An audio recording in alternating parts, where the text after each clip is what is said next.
look who's coming up.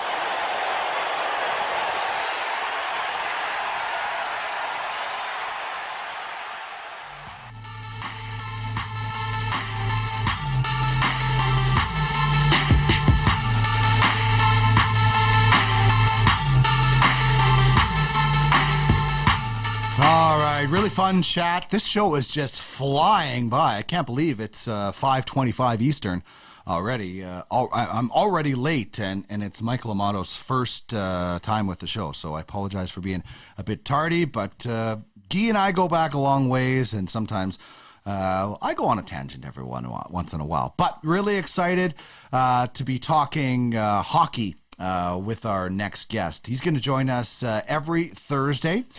And he is from Dobber Hockey. And this is going to be really important for you because if you need to win your matchup, you need to know about the weekend matchups. And those are obviously where championships get won. So we'll get into that as the season progresses a little bit more. But today we're going to talk about forwards as I'm joined by Michael Amato from Dobber Hockey. Michael, how are you, man?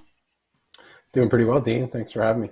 Thank you so much. I'm really excited about this partnership. We've really enjoyed doing the previews. I think the fantasy guide that you guys have out there is top notch. But today we're going to talk about some forwards. We've previewed goalies and we've previewed defensemen. We are going to get into a little bit of goalies at the end of the segment.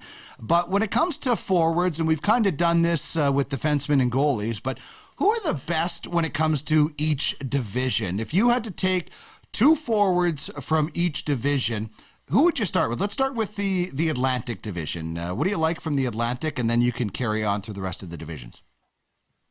Yeah, so I think for the Atlantic, first name is probably not going to surprise anyone. You know, Austin Matthews. I think it's safe to say he's the best goal scorer in the league now. Maybe some Washington Capitals fans would disagree, but I think he's probably got that title at this point. You know, he should, if he stays healthy, he should pretty much be a lock to score 50 goals, and I think 60 is obviously really in the cards after what he did last year. So that one's kind of a no-brainer. I like Nikita Kucherov as well. I think some people might downgrade him a little bit this year just because of the injury history, but if you look at last season, he had the second highest points per game besides Connor McDavid, albeit in a smaller sample size, but he's someone that you actually might, I don't want to say he's going to slip too far, but you might actually be able to get him a little bit later than you would have in past years, just because of the last few years he's had a few injuries there. But I think he'll be full value if he can play even close to like 70 games. I think he's going to really make it worth your while. And then if we sort of stick in the East with the Metro, obviously I mentioned Ovechkin earlier. He's certainly not showing his age. So until he starts doing that, until he stops scoring 50 goals, he's probably still a top 10 pick for you. And yeah, I like Artemi Panarin this year a lot. I think Vincent Trocheck's probably going to play with him, which I think is an upgrade from Ryan Strome from last year. So I think that's going to help his numbers for sure. Yeah, Ovechkin, as you mentioned it, like the big story is catching Gretzky, but to do that, he's got to consistently score, you know, over 30 goals, and like I think Alex Ovechkin. I don't know why, but I think he returns to that 50 goal. I think he saw what Matthews did last year and thought, hey, I used to be the king. Maybe now I'm not. Do you think there's a motivation with Ovechkin? Oh, I think so. I know like A, chasing the record is definitely going to be motivation for him. But yeah, B, like you mentioned, sort of seeing Matthews do it, a younger player, maybe just to try and prove that he can still keep pace with him. I think that's going to give him a lot of motivation too. I don't disagree. I think he could score 50 still again easily. All right, so let's move on to the West now, and we'll start in the Central, and the man with the brand new contract, pretty easy one from that division as well. Yeah, highest paid player in the league, just coming off a cup. He still sounds pretty hungry, so I think he's gonna have another productive season. That Avs team is loaded, so obviously lots of production there. And yeah, then I went with Kaprizov for the Wild. I think he's just such a very talented offensive player, can score in like any scenario. If you look at his line mates last year, like Ryan Hartman and Matt Zuccarello, they both had career years playing with Kaprizov, and that says a lot. Not that those guys were slouches, but definitely not. I think players you would have thought would have had the seasons they did, but playing next to him, I think they really were able to capitalize. And then obviously two Oilers. once again, that Edmonton top six is just really stacked. I mean, you can't really go against McDavid. He's just, he's just always right up there, going to win the scoring title probably again. And, Draisaitl's right on his tail. I saw a few people maybe argue that Matthews should be ahead of Draisaitl in some draft rankings, but I think Draisaitl's had like 52 more points than Matthews over the past 2 years, even though Matthews might have the edge on goals. But yeah, unless your league has some really crazy valuation in goal scoring, I think Draisaitl's still probably the second player off your board. It's interesting. Nathan MacKinnon doubles his AAV, and in a salary cap league, if you're in one, he's still going to be worth. It was at such a ridiculous deal at whatever 6.3. Even at 12.6, he's still going to produce in a bunch of different categories to be a top flight fantasy guy. Oh yeah, 100%. Like that Avs power play is loaded. That top, they may end up, now that Kadri's gone, they might end up going back to McKinnon, Rantanen, and Landeskog, load up that top line again too. Obviously, Makar is a great quarterback on the power play for the back end, and yeah, it's just you can't really go wrong with any one of those top Avalanche forwards.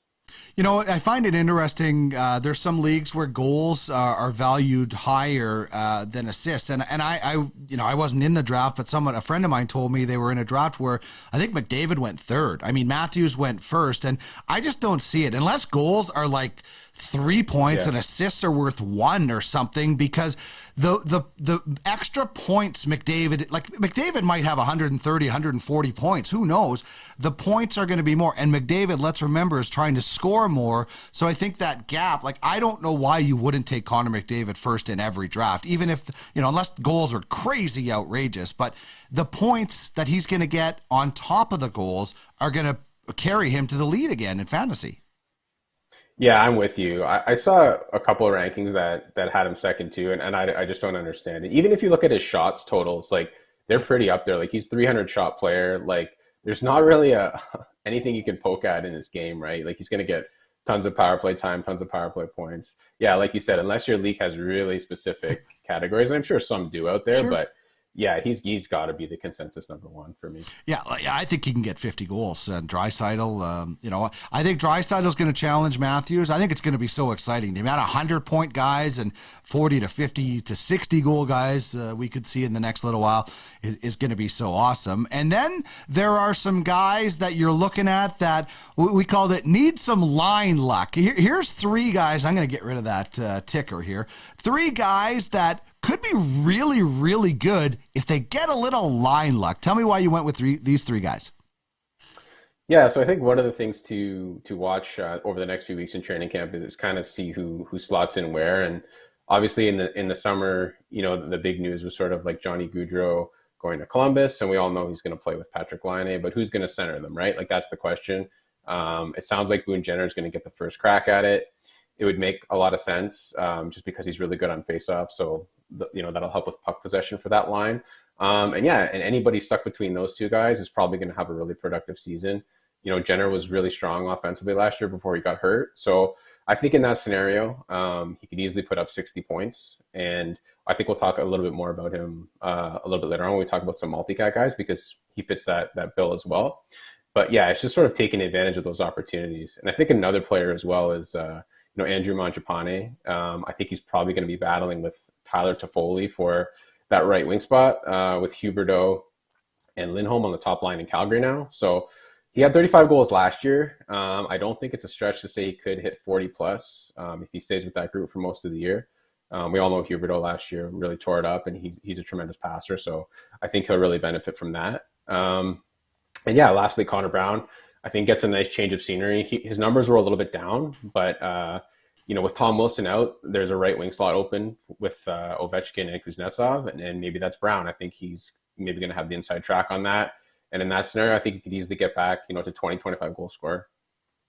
Yeah, and like you said, these are some really interesting kind of training camp battles, and I always, I did the pre and post game show for years here in Edmonton, and I remember Ty Ratty was a training camp superstar one time because he was playing with Connor McDavid. So it's important to pay attention to it, but also know what's realistic. And these three guys here can realistically stick. If you see a guy who has hardly ever played in the NHL get stuck on a first line, don't think it's automatically going to happen just because they had some success. So you really have to pay attention and weed through what is, possible and what is just kind of training camp fodder.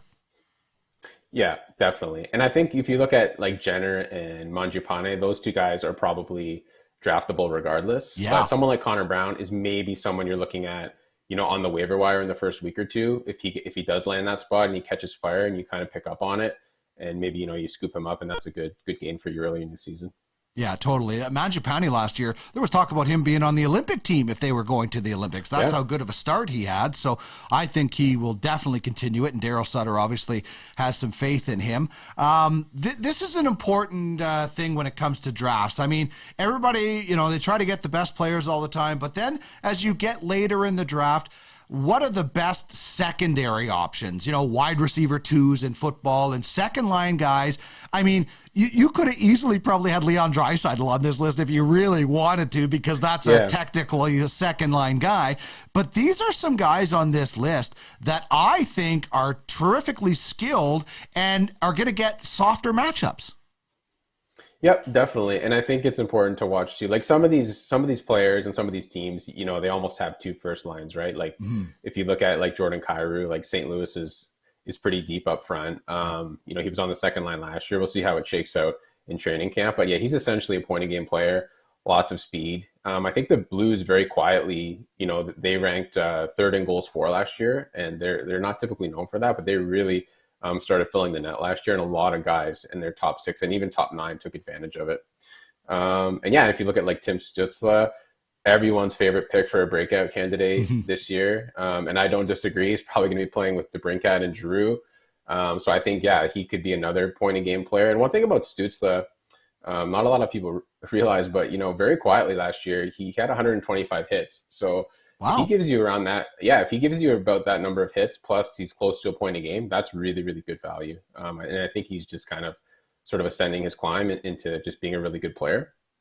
And if you look over at the Jets, again, they have, the Scheifele, Ehlers, Wheeler line. Is that the number one line, or is it Dubois, Connor, and, insert winger there? Is it going to be Cole Perfetti this year? But anyways, I think Dubois is really good for multi-cat leagues as well. He can give you like 100 penalty minutes, 100 hits, 60 points, 200 shots, stuff like that. So a lot of versatility there with Dubois and the Jets. And I think he's going to get a lot of playing time as well. Yeah, and what happens long term with the Jets, who knows? But right now, I think you can count on a solid. And you're right, like a Dubois could be on the second line, and those teams with that depth, like you see the Oilers, it's almost interchangeable. Yeah. So you are getting a quote unquote second line player with the ability to move up. And when we talk about production from non-top 6, that's also where you can win a fantasy league. You can get a team that has maybe a top 9 instead of a top 6 and get some extra depth. That can really, really be helpful. So who are some of the guys from the bottom 6 that you think can provide some offense in fantasy this year? Yeah, so I mentioned St. Louis as a team that really is a little bit deeper, and they have more of a top 9. And I think somebody like Braden Shen is a guy that, produced pretty well last year, but he might be on the third line center spot this year. So I think he can probably still continue to put up pretty good numbers this year. He probably will still play with Ivan Barbashev, who had like a career year last year. So maybe they can continue to connect for some points. But that team is a really high scoring team. So I think he'll be able to take advantage of that. Anton Lindell is interesting because he's a guy that's probably going to start on the third line, and then potentially with the opportunity to move up to the second line with Bennett and Reinhart. And maybe one of those, maybe either Bennett or Lundell plays the wing on that second unit for the Panthers. So yeah, I don't know why I have Red Wings. I don't know why I have Red Wings there. I apologize for that one. That was a brain cramp on my part. All good, no worries. So I think he's got a lot of offensive talent. I think if he ends up on Bennett's line with Ryan Hurd, I think he'll have a lot of potential there too. And that's another thing to look for is sometimes guys that start on the third line but have sort of a path to maybe move up to that top six. And I think Lindell really fits that bill. And yeah, Joel Eriksson Ek, I think a lot of people look at him as a really good defensive forward, which he is, but he had 26 goals last year, 17 power play points. He's also good for over 200 shots. He's probably going to go late in your drafts. And if you're in some leagues that have faceoffs, there are a few of them out there. He's really good for that as well. Yeah, shots, high volume shooters. When you like 200, we always look at 50 goals as a great mark. That 200 shot mark is pretty important if you can get a guy that has that high volume, because depending on how much shots are, it can be a huge category to win. Yeah, definitely. And the more you shoot, the more likely they're going to get goals too, right? So, I think just 200 is a good benchmark, and I think try and combine that with other categories. So maybe when you're doing your drafts, try and filter some players out, like who has 60 points and 200 shots, right? Or 60 points, 100 hits, and 200 shots. So if you're in multi-cat leagues, you can't try and pair those things together when you're making your selections. All right. Well, that's a great segue into this next category that we have. It's multi-category forwards. And, a lot of people, like Tanner Jeanette in one of the leagues I won, he ended up being the rookie of the year because penalty minutes, they were weighted fairly high, but he ended up doing it. And, we know what Brady Tkachuk, when people think multi-categories, I think penalty minutes and points are two of the ones that are great focus. But, if you're looking at trying to pair three, shots, penalty minutes, points, that's a really pretty good start for multi-cats. Yep, definitely. And I think obviously the other one is hits. I think a lot of people have that category as well. And someone obviously like Brady Tkachuk, there's not many players in the league like him that have, sort of 300 shot, 300 hit, and 30 goal potential. He can kind of hit all those categories for you. Janot is another one that can give you about 300 hits, and he had 24 goals last year. I think that's probably going to dip a bit because he had a really high shooting percentage. That's probably going to come down a little bit, but still, if he's between 15 and 20 goals and he's giving you 300 hits, that's really good value. And we mentioned Jenner earlier. Obviously, if he does land that spot that it looks like with Laine and Gaudreau, he always gave you sort of the hits, the shots, and the PIMs. But now if he's going to get 60 points too, if he becomes that kind of a player, he's going to be really valuable. I think he's actually going to be a pretty trendy pick this year. Yeah, and that Brady Tkachuk 300, it's like 30-30 in baseball. It's such a crazy number to think of. I always look at he's getting a little bit older, but Brad Marchand, he's a fantasy MVP contender every year because I don't know if he gets as many shots as he used to, but he certainly racks up a whole lot of stuff. He plays in all situations. Those guys, they're not going to outpoint Connor McDavid, but they are going to be among the league leaders in a lot of those categories. Definitely. And Marchand's probably on the higher end of players in multi-cat that are going to provide you points, right? A lot of people, when they hear multi-cat, they really get fixated on shots and hits and they almost forget about the points a little bit. And if you look at a guy like Marchand, like you said, he fills a lot of categories, and it'll be interesting to see where he gets drafted in a lot of leagues just because of his injury. I think he's going to miss probably the first couple months. So kind of how long do you let him slide before you grab him and stash him for a few months, hoping he can help you later in the season? Well, and that Boston team is so interesting. The band is getting back together for one last time here. It's like an old folks' home almost. I'm surprised Chara didn't stay for a little bit longer. And obviously, I'm joking a bit, but guys are coming back and they're taking one more run at it. Grabbing some of these Bruins and even stashing guys like Marchand is not a bad strategy depending on where you are in your situation, because I have to think that a lot of I think Swayman could have a huge, depending on the split that happens there, could be a huge breakout player for the Bruins when it comes to goaltending. So that's a really interesting team to watch. And you're right, when do you jump in on the Bruins? Because in a dynasty league, you might only have Bergeron for this year if you're redrafting. Yeah, they really are one of probably the more fascinating teams this year. New coach too. Bruce Cassidy was a really goalie-friendly coach, really good defensive coach. Bruins ranked really well defensively while he was there. So I think it's going to be interesting to see how they adjust to that. And yeah, they have a lot of injuries. Charlie McAvoy, I think, is also going to miss a couple months. Like, that's another guy you could stash if you have the room, because he'll help you come playoff time, right? Even if you get him for the second half of the season, help you get in the playoffs in your league, and it'll be worth it. But again, it depends. If you're holding him on IR and you have other injuries, it's hard to do, right? So, but these guys are going to fall pretty far to the point where it's going to be hard to pass up on them, I think. Yeah, I agree as well. All right, so that's a really good look at some forwards and some different categories. I know you are big into the goaltending, because it's something that you do obviously with Goalie Post and at Dobber. But these are some crease battles that you find it interesting. And I don't know, the one guy I'm looking at on this graphic is Cal Peterson. I think he's going to take a step forward. I'm not sure about the other one. I think you could see a split there, but tell me about the crease battles for these two teams with Quick, Peterson, and Talbot and Forsberg. Yeah, so you mentioned Peterson. He was probably in the conversation for most disappointing fantasy player last year. I think everyone was expecting him to claim that job last year. The Kings got a lot better. Obviously, he would have been a really good value goalie last year if he was able to play the majority of the games, but Jonathan Quick managed to outplay him. So at some point, I think Peterson's got to take that job. I think he's almost 10 years younger than Quick. He's signed to a long-term deal. He's got the pedigree. Like, he should be able to win that job. And if it's this year, yeah, he's probably not going to be super high on people's radar in drafts. So you might get a steal out of it. I think the Kings are going to be pretty good again. But yeah, I think probably they'll start off splitting again. Quick had the slight edge in starts last year. But if that flips, or if Peterson can even steal a few more, yeah, he's going to be really valuable. And I think in Ottawa, what's interesting is, like, when they got rid of Matt Murray, it almost felt like they were, sort of giving the job to Anton Forsberg, and then they bring in Cam Talbot just shortly after, and he's back to kind of in a split situation again.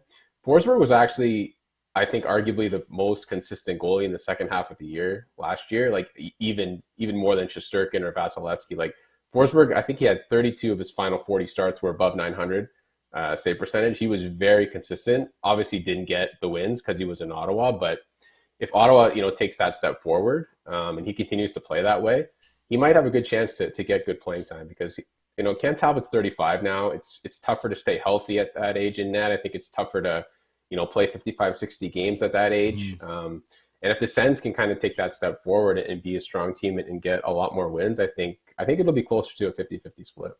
Yeah, and like you said, these are probably guys that are not on the top radar, so you could probably wait for all four of these guys. That's really, if you wanted to take a chance on one of them. Yeah, it's never a bad strategy to wait on goalies. I think, obviously the Shesterkins and the Vasilevskis are going to go high, and then I think you've got a small tier below them that are also really talented. But after that, they're all pretty, I think I don't want to say they're all interchangeable, but you can definitely find a lot of value later in drafts, right? Like we just talked about Jonathan Quick, like he probably wasn't drafted in the majority of leagues last year, turned out to be really valuable.